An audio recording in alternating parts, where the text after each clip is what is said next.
Side आइए। यहाँ क्या कर रहे हैं? चलिए आगे चलिए, आगे चलिए, जगह खाली करिए। किस से खड़े हैं भाई? चलिए आगे आगे चलिए, आगे चलिए, यहाँ से, अरे यहाँ से चलिए आगे से। ठीक है, क्या चीज?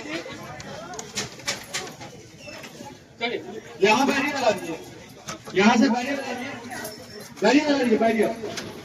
वाराणसी में दाल मंडी चौड़ीकरण को लेकर आखिरकार प्रशासन ने कड़ा कदम उठा लिया है।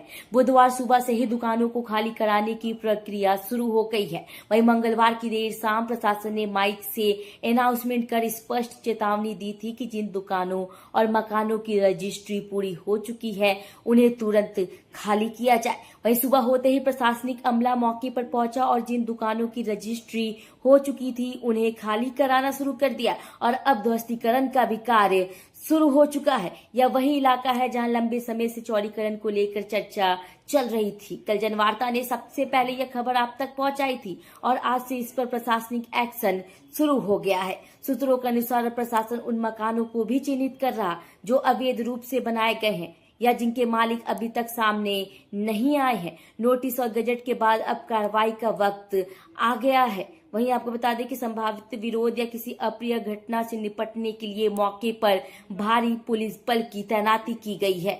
चौक थाने पर आला अधिकारी कैंप कर रहे हैं और लगातार निगरानी भी रखे हुए हैं। जनवार्ता लगातार दाल मंडी ध्वस्तीकरण से जुड़ी हर बड़ी अपडेट आप तक पहुंचाता रहेगा। एक हफ्ते का समय मांगा था कि यहाँ से सामान हम ले आके अपने घर पे पहुँचा दें, लेकिन एक बजे के यहाँ पर आगे नहीं, कहिए खाली कीजिए, खाली कीजिए। समय देकर के आप लोगों को कितना नुकसान हुआ आपका? हमारा कम से कम 5-6 हजार का नुकसान हुआ खाली शीशे का। प्रशासन क्या कह रही है? प्रशासन कह रही खाली कीजिए, जैसे भी चाहे वैसे। आपको पहले से इन्फॉर्म था ये चीज? प्रशासन बताई? प्रशासन ने कहा तो प्रशासन आई थी, कल भी आई थी। कल ही हमने कहा था कि हम जो है कम से कम एक हफ्ते का समय दीजिए, सामान बहुत ज्यादा है, कोई झोला तो है नहीं लेके चल देंगे कहीं। इतना सामान है, 100 साल पुराना दुकान है, यहाँ पर है सामान रखा हुआ है, एक जगह से दूसरी जगह ट्रांसफर करना उसको है। तो रात का समय हम लोग रात में बुलाया था उसको कि रात में हम लोग टेम्पो बुलाएंगे, टेम्पो पर लगवाएंगे तो सामान ले जाएंगे। नहीं कार्रवाई से कोई नहीं है भाई, जो बेच रहा अपना स्वयं इच्छा से तो कोई बात नहीं है, लेकिन कार्रवाई अभी देखिए पानी बरस रहा है, बादल है और कोई जरूरी नहीं है कि आज ही के डेट में तोड़ा जाए, आज ही के डेट में किया जाए, इसको बाद में भी किया जा सकता है। बहुत ऐसा नहीं है, बहुत आराम से किया जा सकता है। ये मार्केट पूर्वांचल की सबसे बड़ी मार्केट है, किसी को तकलीफ दे के काम ना किया जाए। मैं योगी आदित्यनाथ जी उत्तर प्रदेश की सरकार है, हम चाहते हैं कि लोग मोहब्बत का पैगाम दें, मोहब्बत से काम करें। किसी का मकान ले ले तो हफ्ता 15 दिन 2 महीना 4 महीने के बाद भी तोड़ा जा सकता है, कोई आनंद फानंद में सब काम नहीं किया जा सकता है। शकील भैया देखा जाए तो सरकार के द्वारा के मुआवजा भी दे दिया गया है, उसके बावजूद नहीं मुआवजा देने का मतलब नहीं समझे कि तुरंत ही खाली करिए।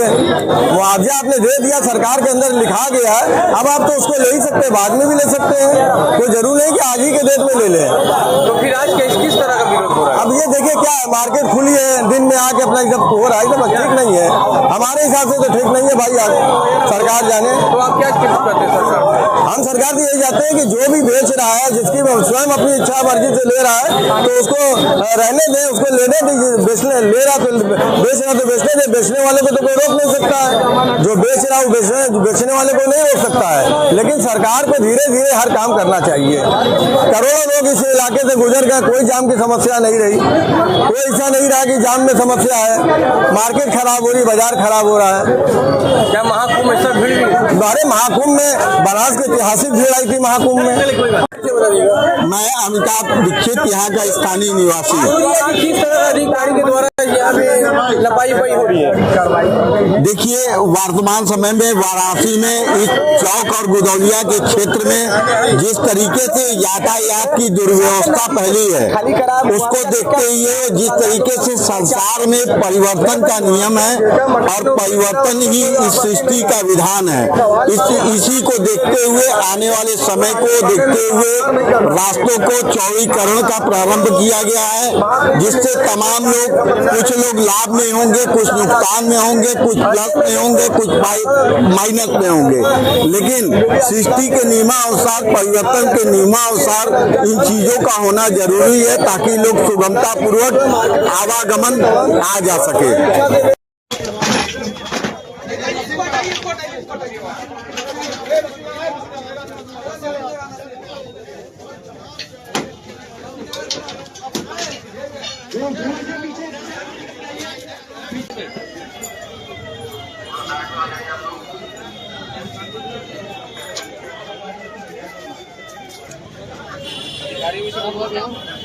यार ये यही खाली हो रहा है राजेश भी आई ना मतलब बड़ा मामला